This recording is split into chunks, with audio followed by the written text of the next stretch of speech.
In the village of Ndam, wealth was rare and peace was fragile. So when Chief Zubri Kainji rose from nothing to become the richest man anyone had ever known, people didn't ask questions. They simply bowed their heads and thanked destiny. Chief Zubri was young, barely 32, yet his name carried weight heavier than men twice his age.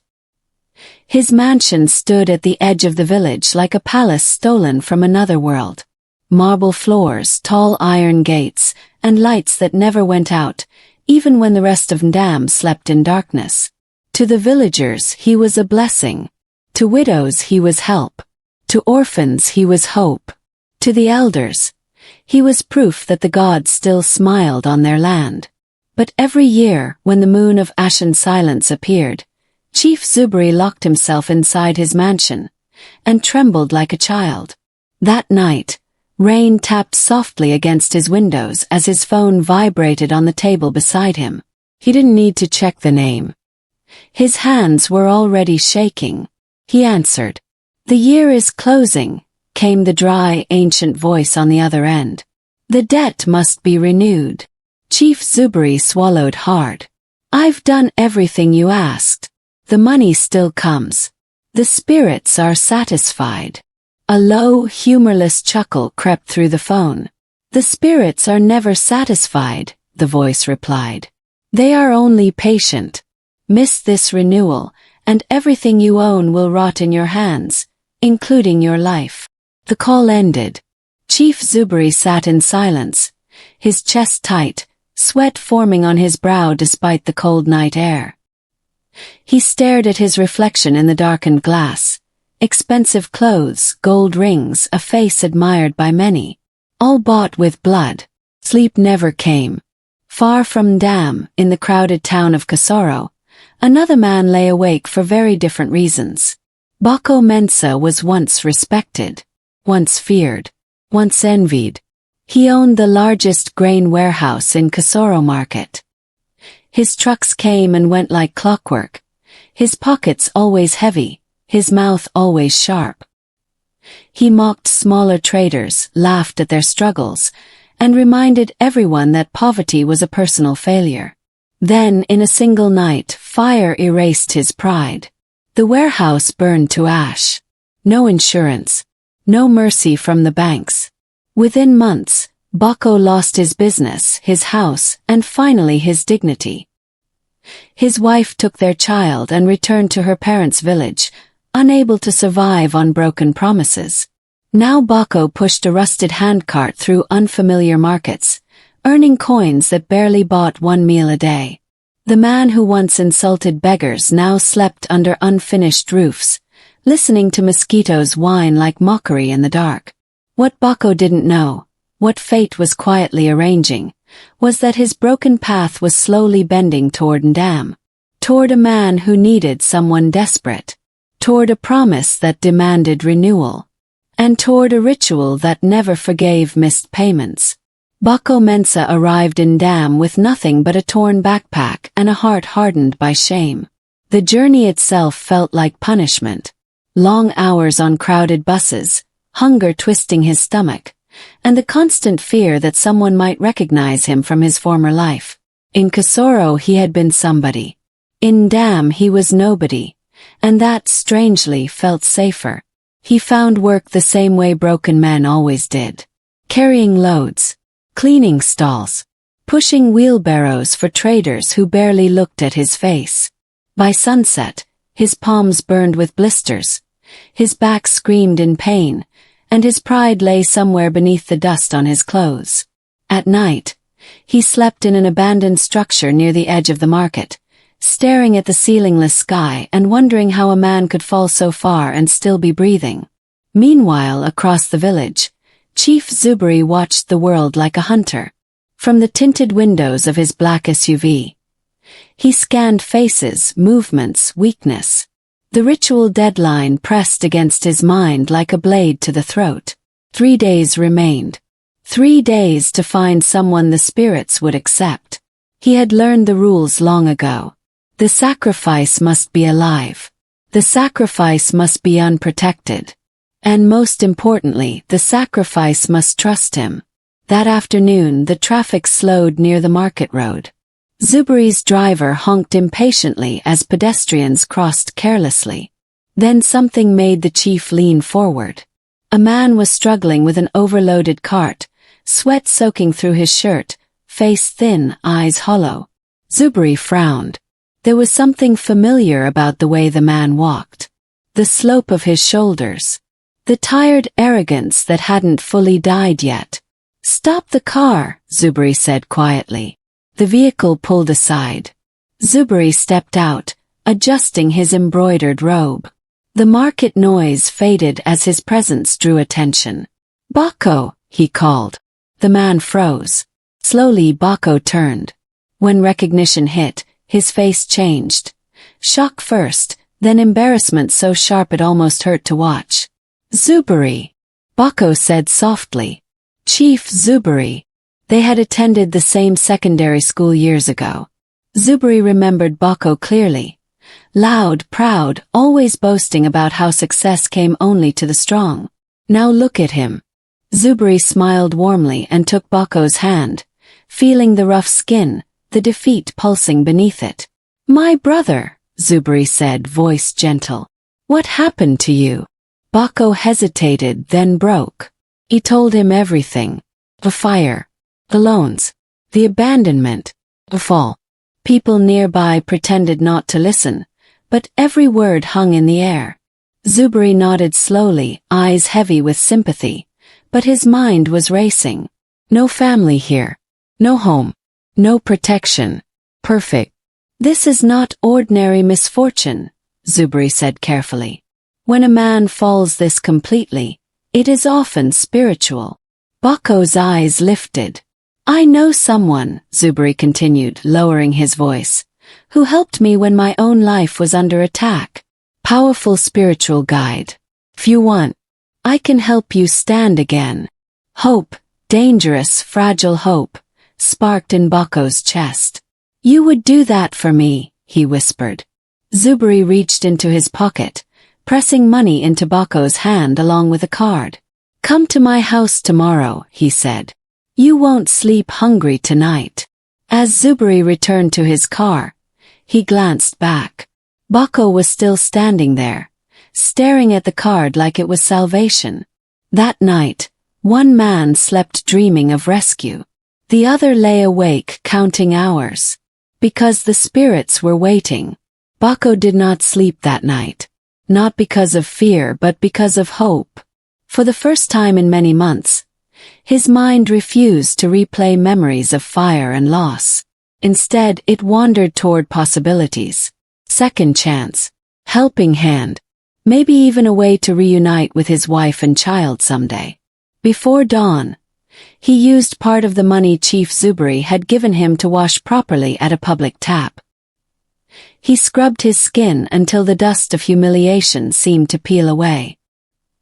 He paid a barber for a simple haircut, shaved his beard, and borrowed a clean shirt from another laborer who pitied him.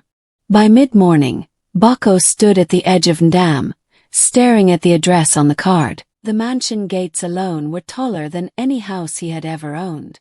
As he approached, the iron gates opened silently. Security guards studied him with sharp eyes before one spoke into a device and nodded. Bako stepped inside, his heart pounding. The compound felt unreal. Green lawns trimmed like fabric. Stone paths polished smooth. Sculptures standing like silent watchers. And parked neatly to one side. Cars worth more than his entire former business. Chief Zuberi came out himself. "My brother!" he exclaimed warmly, spreading his arms. "You made it." Bako bowed slightly, overwhelmed. "Thank you, Chief. Thank you for yesterday." Inside, the mansion swallowed him whole. Cold marble beneath his feet. Crystal lights above. The air smelled faintly of incense and wealth. Bako sat where he was told, afraid to touch anything. Food arrived soon after. Real food. Hot food. Enough to remind him how hunger had ruled his life. As he ate, Zuberi listened. Bako spoke again of the fire, of his pride, of the people he had mocked. His voice cracked when he mentioned his child. I failed them, he whispered. Zubri nodded slowly. Sometimes failure is not the end, he said. Sometimes it is the door spirits use to teach us humility. Bako looked up. Do you really believe this can be fixed? He asked. Zubri leaned forward, lowering his voice. Yes, but not with ordinary effort. What touched your life was not ordinary. He paused, choosing his words carefully. There are forces, he continued, that reward discipline and punish arrogance. Someone in your past may have opened a door against you. Bako's stomach tightened. Faces from the old market flashed through his mind. Enemies he had laughed at. Zubri placed a hand on his shoulder. I will take you to someone who sees beyond this world, he said. But tonight you will rest here. Eat well. Sleep properly. Strength is needed for what comes next. A maid showed Bako to a guest room larger than any place he had ever slept. Clean sheets. Soft pillows. Private bathroom. As he lay down that night, gratitude flooded him. Across the hallway behind a locked door, Chief Zubri stood before a hidden wardrobe. Inside lay a folded red cloth, and a calabash that pulsed faintly, as if it sensed its next offering. Morning arrived gently for Bako. Sunlight filtered through tall curtains, warm and forgiving, unlike the harsh mornings he had known for over a year. For a moment he forgot where he was. Then the softness of the bed reminded him. This was real. A maid brought him breakfast, tea, bread, eggs, and fruit. Bako ate slowly, almost reverently, as if the food might disappear if he rushed. By late morning, Chief Zubri appeared at the door. Are you ready? He asked. Bako nodded eagerly. Yes, I'm ready to do anything. They drove for nearly an hour, leaving the paved roads behind. The city noise faded into silence as trees grew thicker and houses disappeared. The air changed, heavier, older. Finally, they stopped before a low compound surrounded by twisted trees and hanging charms. Bones and feathers decorated the gate. Bako's throat tightened. This is him, Zubri said calmly. Do not be afraid. Inside, Elder Campbell waited. The old man's eyes were sharp and unsettling, like they were measuring Bako's soul. He said nothing at first, only spread a woven mat and poured cowries onto it. Smoke filled the air as herbs burned. Campbell muttered words Bako did not understand. His fingers traced invisible patterns. Time stretched painfully. Then the old man spoke. You were standing too high, he said. So the ground pulled you down. Bako's heart pounded. Yes, Campbell continued. Jealous eyes watched you. A door was opened. Fire was allowed. Bako gasped. I knew it. I knew it wasn't just chance. Zubri nodded solemnly, playing his part perfectly. But, Campbell added, the door can be closed. Hope rushed through Bako like blood returning to a dead limb. What must I do? He asked. Campbell looked at Zubri, then back at Bako. You must stay where protection is strong. Your body must be cleansed. Your spirit must be prepared. When the moon is quiet, the binding will be done. Bako didn't hesitate. I agree. The elder smiled faintly. Back at the mansion, days passed like a dream. Bako ate well, rested. His strength returned. For the first time since the fire, his shoulders straightened. He laughed occasionally. He spoke about plans, about rebuilding. Chief Zubri watched him carefully. The ritual required peace. On the fourth night, Zubri visited Bako's room. Tomorrow is important, he said gently. Sleep early. Don't worry. Everything will change soon. Bako smiled. You saved my life, my brother. Zubri forced a smile in return. Later, alone, he removed the red cloth from its hiding place. The calabash glowed faintly, hungry. His hands shook, not with guilt but with urgency. The spirits did not wait. The night came without warning. No storm. No wind. Just a heavy silence that pressed against the mansion like a held breath. Bako went to bed early, just as Chief Zubri had advised. His body was full for the first time in months, his mind calm, his heart light with hope. As sleep crept over him, he whispered a quiet prayer, not for wealth but for a chance to be forgiven. Across the mansion, Chief Zubri stood alone in his room. The red cloth rested over his shoulders like a second skin. Symbols stitched into it pulsed faintly, as if alive.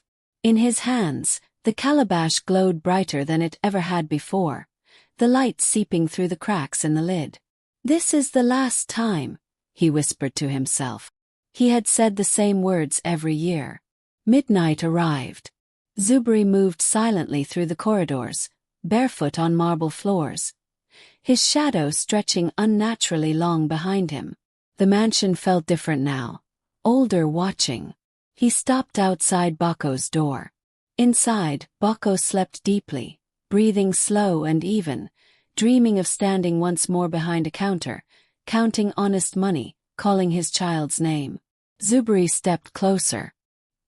He raised the calabash and began the incantation.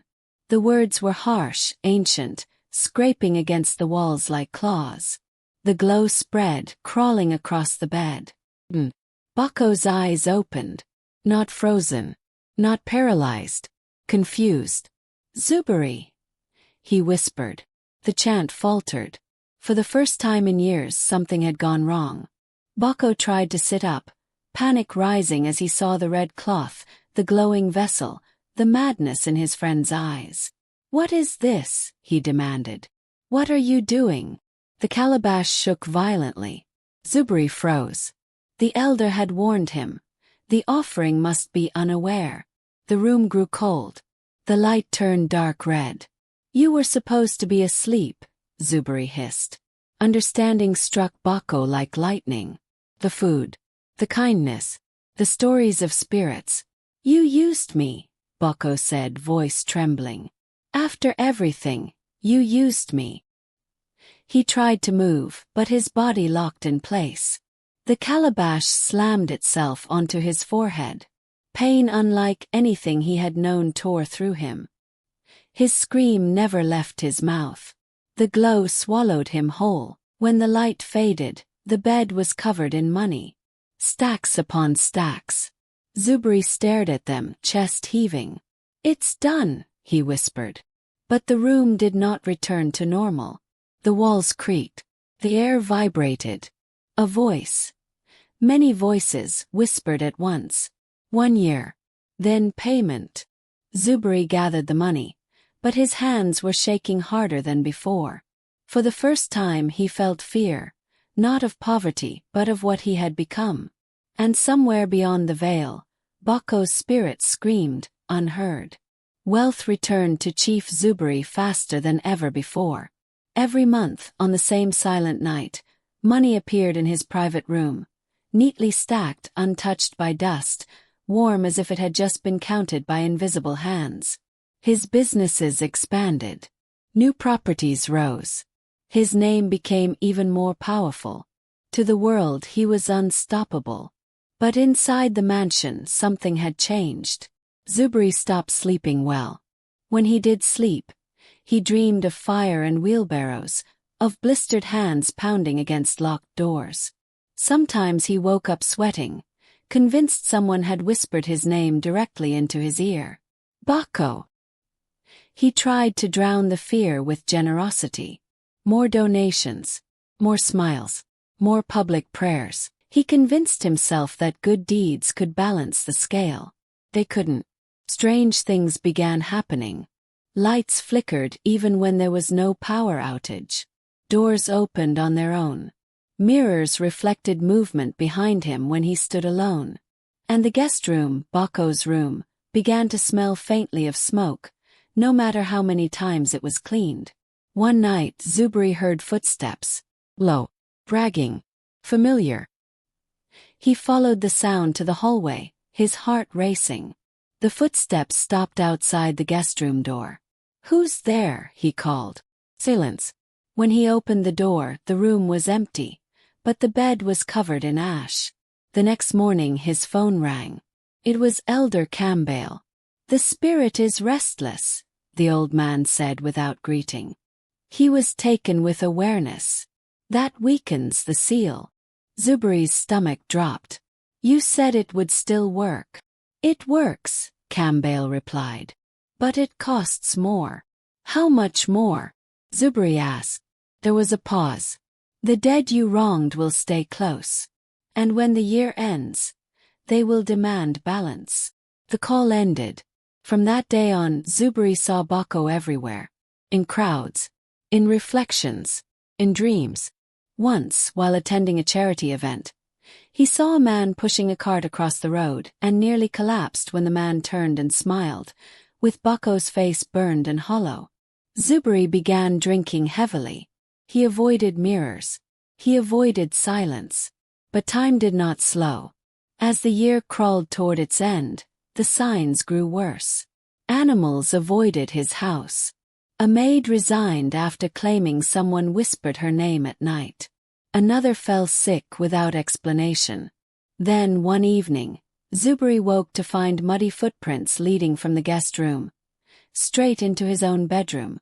At the foot of his bed stood a shape made of shadow and smoke. "You promised me life," the voice said. "You gave me chains." Zuberi screamed. And somewhere far away, the spirit smiled. 2 nights remained. That was all the spirits had allowed him. Chief Zuberi no longer pretended to be strong. His face had grown thinner, his eyes sunken and red. The mansion that once felt like a fortress now felt like a trap. Every corner whispered. Every shadow moved when it shouldn't. He hadn't slept in days. When the phone rang that evening, he dropped it twice before answering. "You are late," Elder Campbell said. "The moon is almost complete." "I need more time," Zuberi begged. "The spirit is angry. He won't leave me alone." "That is because you broke the first law," the elder replied coldly. "You let the sacrifice see the truth. Now he remembers himself." Zuberi swallowed. "Tell me what to do." "Find another," Campbell said. "A final offering. Strong enough to quiet the others." Zuberi's voice shook. "Who?" There was a pause. "Someone close." The call ended. Zuberi stared at his reflection in the dark screen. Someone close. His mind raced through faces. Business partners. Distant relatives. Strangers at bars. None of them felt enough. The spirits wanted something meaningful. That night, he wandered the mansion like a ghost. In the staff quarters, only one light was on. Usha, his youngest housemaid. She had worked for him barely 4 months. Quiet, polite, always grateful. She reminded him of who he had been before money poisoned his soul. She looked up when he entered. "Chief, is something wrong?" she asked softly. Zuberi felt something crack inside him. "No," he said quickly. "I just wanted to check on you." Later, alone in his room, he collapsed to the floor. "I can't," he whispered. "I can't do this again." The air thickened. Temperature dropped. Bako's voice echoed from the walls. "You already did." Zuberi screamed, clutching his head. By dawn, his decision was made. That evening, he invited Asha to the main house, claiming he needed help preparing for an important visitor. She agreed without hesitation. At midnight, the ritual room was ready. The red cloth lay folded. The calabash glowed violently now. Hungry, impatient. Asha slept peacefully on the mat, trusting. Zuberi stood over her, shaking. "I'm sorry," he whispered. As he lifted the calabash, the lights exploded. The mansion screamed. The walls cracked. The spirits had arrived early. Hands, smoky, burning, grabbed Zuberi from behind. He was lifted off the ground, the calabash falling and shattering against the floor. The glow died. Silence followed. Then laughter. Not one voice. Many. The calabash shattered. The moment it hit the floor, the mansion seemed to inhale sharply, as if the house itself had been waiting for this mistake. The red glow vanished instantly, leaving only darkness and the smell of burnt earth. Chief Zubri hung suspended in the air. His body twisted unnaturally, his feet kicking uselessly. The spirits had no need for secrecy anymore. They appeared slowly, taking shape from smoke and shadow. Some looked human, others did not. One stood apart from the rest, its face burned, hollow-eyed. "Bako, you promised renewal," the spirit spoke in one voice. "You promised obedience." "I tried," Zubri screamed. "I gave you everything." Bako stepped forward. "You gave us others," he said calmly. "But you never offered yourself." Zubri shook violently. "That was never the deal."